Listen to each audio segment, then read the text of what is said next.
வணக்கம் மக்களே. Multi tasking ஸ்டாஃபுக்கான MTS போஸ்ட்டுக்கான வேலைவாய்ப்பு செய்தி இந்திய அரசின் கீழ் வெளியிடப்பட்டுள்ளது. இந்த வேலைக்கு பார்த்தீங்கன்னா குவாலிஃபிகேஷன் 10ஆம் வகுப்பு தேர்ச்சி பெற்றிருந்தாலே போதும், நீங்கள் அப்ளை பண்ணிக்கலாம். இதற்கான மாத சம்பளத்தை பொறுத்த வரையும் பார்த்தீங்கன்னா 17,000லேருந்து 53,000 வரைக்கும் இந்த வேலைக்கான சம்பள ஊதியமாக நிர்ணயிக்கப்பட்டிருக்குது. ஒரு அருமையான வேலைவாய்ப்பு. தமிழகத்தை சார்ந்த இடத்திலே இந்த பணிக்கான ஆணையம் பிறப்பிக்கப்படுறது. ஸோ வாங்க இதோட முழு தகவலை நம்ம பார்க்கலாம். இந்திய அரசு ஏர்ஃபோர்ஸ், அதாவது விமானப்படையிலிருந்து தான் இந்த வேலைவாய்ப்புக்கான செய்தி நோட்டிஃபிகேஷன் வெளியிடப்பட்டிருக்குது. இதில் பாருங்கள், இது வந்து ஒரு டைரக்ட் ரெக்யூர்மெண்ட் தான், எந்த ஒரு ரிட்டன் டெஸ்ட்டோ எதுவுமே கிடையாது. டைரக்டான போஸ்டிங் தான் இது. குரூப் சிக்கான போஸ்டிங் தான் இந்த நோட்டிஃபிகேஷனில் வெளியிட்டிருக்காங்க. ஸோ இதிலே தெளிவாக சொல்லியிருக்காங்க பாருங்கள், இது வந்து ஒரு எம்டிஎஸ்ஸுக்கான போஸ்டிங்ன்ட்டு. கிட்டத்தட்ட பார்த்தீங்கன்னா காலி பணியிடங்களை பொறுத்த வரைக்கும் 6 காலி பணியிடங்கள் இருக்குது. ஸோ இதுவும் வந்து ரிசர்வேஷன் அடிப்படையில் தான் இந்த வேலை வாய்ப்பையும் வழங்குறாங்க. ஸோ அன்ரிசர்வை பொறுத்த வரைக்கும் பாருங்கள் 3 வேலை வாய்ப்பு இருக்குது. இதில் ஓபிசிக்கு 2 வேலை வாய்ப்பு, எக்கனாமிக் வீக்கர் செக்ஷனுக்கு பார்த்தீங்கன்னா 1 வேலை வாய்ப்புன்ட்டு மொத்தம் 6 காலி பணியிடங்களை வந்து இதுக்கு வந்து நிரப்புறாங்க. ஸோ இதற்கான நோட்டிஃபிகேஷன்ஸு ஃபுல் டீட்டெயில்ஸும் இதிலே கொடுத்துருக்காங்க. ஏஜ் ரிலாக்ஸேஷனை பொறுத்த வரைக்கும் பாருங்கள் ஒவ்வொன்றுத்துக்குமே கொடுத்துருக்காங்க. ஓபிசியை பொறுத்த வரைக்கும் 3 வருஷம், எஸ்சி எஸ்டி பிரிவினராக இருந்தால் 3 வருஷம், இதுவே வந்து ஹேண்டிகேப்ஸாக இருந்தால் 10 வருஷம் உங்களுக்கு ஏஜ் ரிலாக்ஸேஷன்ஸும் கொடுக்குறாங்க. ஸோ இந்த மல்டி டாஸ்கிங் ஆஃபீஸருக்கான பே லெவலை பாருங்கள்.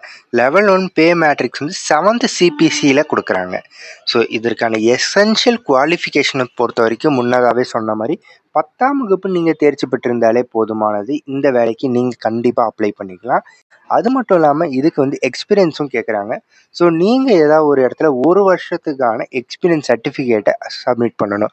அது எந்த பிரிவில் இருக்கணும்னு பார்த்தீங்கன்னா, நீங்கள் ஒரு வாட்ச்மேனோ இல்லைனா லான்சர் அல்லது நீங்கள் வந்து ஒரு கார்டனராகவோ இருந்தீங்கன்னா அந்த இன்ஸ்டியூட்டில் 1 வருஷத்துக்கான எக்ஸ்பீரியன்ஸ் சர்டிஃபிகேட்டை நீங்கள் இது கூட அட்ரஸ் பண்ணி வைக்கிற மாதிரி இருக்கும். ஸோ உங்களுக்கு எலிஜிபிள் குவாலிஃபிகேஷன் பொறுத்த வரைக்கும் பார்த்தீங்கன்னா இவ்வளவு தான். இந்த தகுதி இருந்தாலே நீங்கள் இந்த வேலைக்கு அப்ளை பண்ணிக்கலாம். ஸோ கீழே பாருங்கள், மற்ற டீட்டெயில்ஸ் எல்லாமே வந்து நார்மல் டீட்டெயில்ஸ் கொடுத்துருக்காங்க. நீங்கள் அதை எல்லாத்தையும் படித்து பார்த்துக்கோங்க. ஸோ இந்த போஸ்டிங்கை வந்து எப்படி அப்ளை பண்ணணும்னு பார்த்தீங்கன்னா ஆஃப்லைன் மோடில் தான் அப்ளை பண்ணணும். இதற்கான டீட்டெயிலான ஒரு அப்ளிகேஷனுக்கான ஃபார்முமே இதோட அட்டாச் பண்ணி கொடுத்துருக்காங்க. நம்ம இந்த ஃபார்மை தனியாக டிஸ்கிரிப்ஷன்லேயுமே கொடுத்துருக்கோம். அதையுமே செக் பண்ணி ஃபில் பண்ணி அவங்களுக்கு அனுப்புகிற மாதிரி இருக்கும். அப்ளிகேஷனை பொறுத்த வரைக்கும் பாருங்கள், ஃபஸ்ட்டு எடுத்தோடனே போஸ்டிங் நேம் கேட்டுப்பாங்க, எம்டிஎஸ்ன்னு போட்டுருங்க. இதில் வந்து posting applied for multi tasking staff. உங்களோட ரீசன்ட் பாஸ்போர்ட் சைஸ் ஃபோட்டோவை இதில் அட்டாச் பண்ணிவிட்டு உங்களோட பேரை வந்து கேபிட்டல் லெட்டரில் தான் எல்லாமே நீங்கள் இதில் ஃபில் பண்ணுற மாதிரி இருக்கும். கேபிட்டல் லெட்டரில் உங்கள் பேர், அப்பா பேர், டேட் ஆஃப் பர்த்து, இது கூடயே உங்களுடைய சர்டிஃபிகேட், அதாவது பர்த் சர்டிஃபிகேட், செல்ஃப் அட்ரஸ், நீங்கள் கையொப்பம் இட்டு அது கூடயே ஒரு நகலை வைக்கிற மாதிரி இருக்கும். உங்களோட ஏஜ், ப்ரெசன்ட் ஏஜை நீங்கள் குறிப்பிடணும். உங்களோட அட்ரஸ்ஸு, உங்களை தொடர்பு கொள்ள வேண்டிய அட்ரஸ், இப்போ நீங்கள் இருக்கக்கூடிய அட்ரஸை வந்து தெளிவாக இங்கே போட்டுருங்க.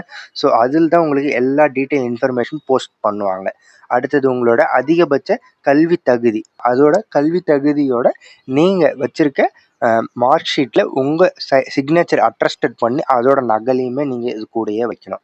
அடுத்தது நீங்கள் வந்து ஏதாவது பிரிவின் கீழே வருவீங்க அப்படின்னு பார்த்தீங்கன்னா அதுக்கு ஓபிசியோ இல்லைனா அன்ரிசர்வாக இருந்தால் ஒன்றும் இருக்காது. ஓபிசி, எஸ்சி, எஸ்டி, இடபிள்யூசி இதில் இருக்கீங்கன்னா நீங்கள் வந்து அந்த டாக்குமெண்ட்லேயும் அட்ரஸ் பண்ணி அதோட நகலையுமே நீங்கள் இது கூட அட்ரஸ் பண்ணி வைக்கிற மாதிரி இருக்கும். அடுத்தது எக்ஸ்பீரியன்ஸ் சர்டிஃபிகேட் கேட்டிருந்தாலும் அந்த எக்ஸ்பீரியன்ஸ் சர்டிஃபிகேட்டோட நகல்லையும் நீங்கள் அட்ரஸ் பண்ணி கூடயே வைக்கணும். சரி, அடுத்தது நீங்கள் ஒரு ஹேண்டிகேப் பீப்புள்ஸாக இருந்தீங்கன்னா அதற்கான தகுதியான சான்றிதழையும் இது கூடயே வைக்கணும். டெக்னிக்கல் ட்ரைனிங் ஏதாவது முடிச்சிருந்தீங்கன்னா அதோட சர்டிஃபிகேட் வைக்க சொல்கிறாங்க. அடுத்தது டாமிசைல், அதாவது நேட்டிவ் சர்டிஃபிகேட், நீங்கள் வந்து எந்த ஊரில் இருக்கீங்கன்றது நேட்டிவ் சர்டிஃபிகேட்டும் எடுத்து இதிலே வைக்கணும்.